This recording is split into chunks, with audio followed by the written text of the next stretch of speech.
I see a vision to a very popular musician. Alhaji Pasuma. Kí ni date yìí ni? 2nd November 2025. It is Sunday. Today is Sunday, 2nd November 2025.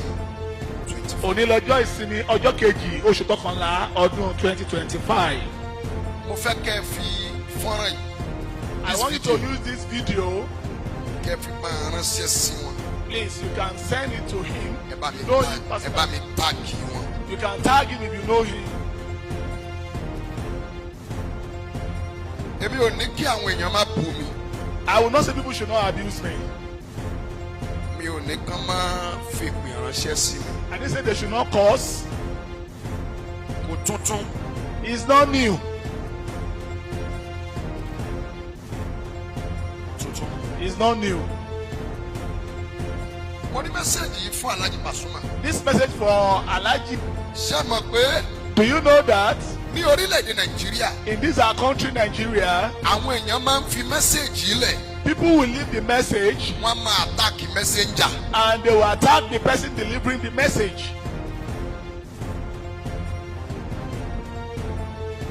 Mo rántí ní jọ́sí mo sọ mẹ́sẹ̀gì kan fún Lizzy Anjorin. I remember one time when I gave a message concerning Lizzy Anjorin. Kàkà tó yẹ kó gbé ìgbésẹ̀. Instead of him to take a step, Èpè ló fi ránṣẹ́ sí mi. the next thing is curses. Odidi oṣù kan ló fi ṣe fídíò tó fi ń gbé èmi àtọmọ ṣépè. For a whole month, she continued to curse the messenger and the family.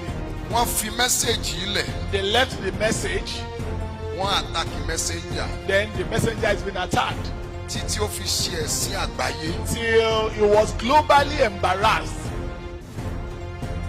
Bẹ́ẹ̀ náà Same, ni mo ti sọ. I've said it. Àwọn tó lè gbọ́ wọ́n gbọ́. People that could hear, they heard. Àwọn tó dànù wọ́n dànù. And people that wants to throw it away. Mo sọ ti Sisi Quadri náà lé orí pẹpẹ The yìí. same thing on this altar about Sisi Quadri. Pé ẹ jẹ́ kọ́mọkùnrin yìí pray. Let this brother pray. Àwọn èèyàn ò dáhùn. People did not Kò have. sórúkọ tí wọ́n pè mí tán. There is no name they did not call me. Wọ́n Then. ní doom prophet ni mí. Pé wòlíì. Ó ti mọ́ mi lára. It is not new.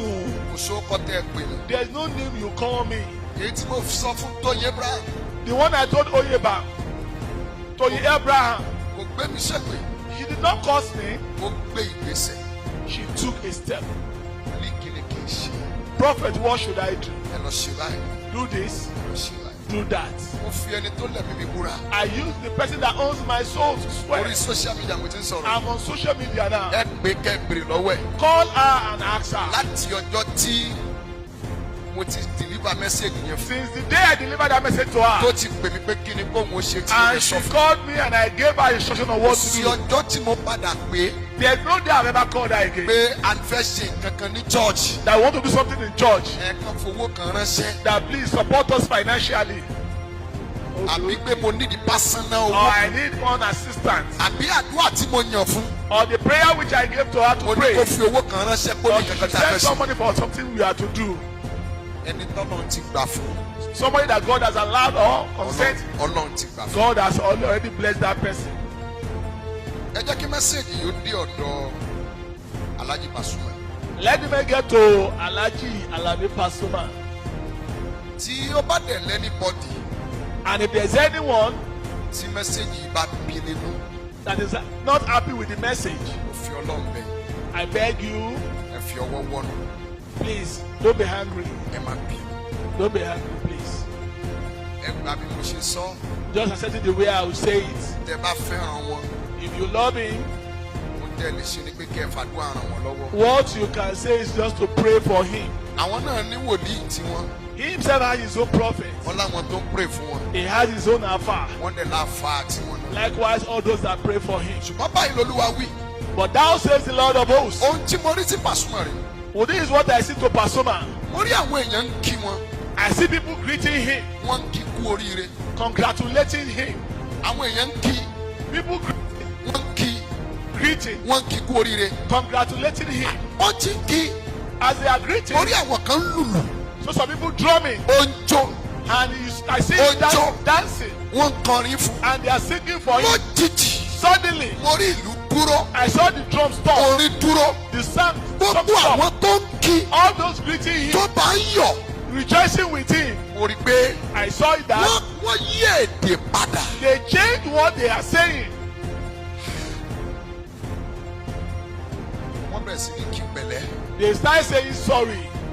wọ́n kí pẹ̀lẹ́, They started saying sorry, wọ́n ṣe sọ́ọ̀rì fún wọn. consoling him. Lójijì, Suddenly, mo kàn rí breaking news. ọkàn rí ìròyìn pàjáwìrì.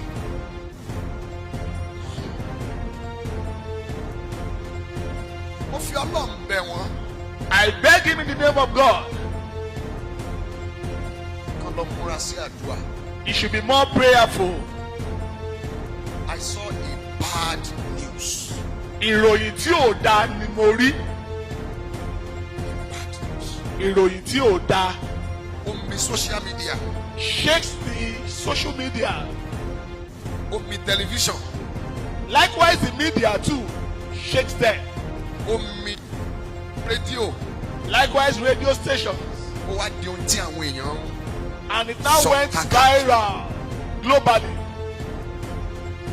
Gbogbo aṣọ kọ́là ń sá lóorun. All everything is not for public consumption. Kán lọ múra sádùúrà. It should be more prayerful. Ẹni bá ti ní ògo You that you are blessed with glory, yóò lọ́ta. you surely have enemies. Ẹni bá dẹ̀ ti lọ́ta, And once you have enemies, ó máa lógun. you surely face many battles. Alhaji Pasuma, Alhaji Pasuma. lọ múra sádùúrà. Please, let's be more prayerful. I saw a breaking news. Wọ́n sọ ọ́n rí ìròyìn pàjáwìrì. It was a bad news. Ìròyìn tí ò dáa ni. At first, Ní àkọ́kọ́, ohun tí wọ́n ń jó sí ni, it's something that somebody should rejoice to. ohun téèyàn ń yọ̀ sí ni. It's what somebody should rejoice to. Ó kàn yí bìrì. Suddenly change. Ìran ibi, Evil vision, aláìbí, evil dream. lórúkọ Jésù In Jesus' name, kò ní ṣẹ mọ́ yín lára sá. it will not come to pass in your life in Jesus' name. Èmi ò ní kán máa bù mí. I will not say they should not abuse me. Èmi ò ní kán máa sọ̀rọ̀ sí mi. I will not say they should not say anything. Wọ́n iṣẹ́ tá a bá rán ikọ̀ Yes. kì í pa ikọ̀. Ẹni bá létí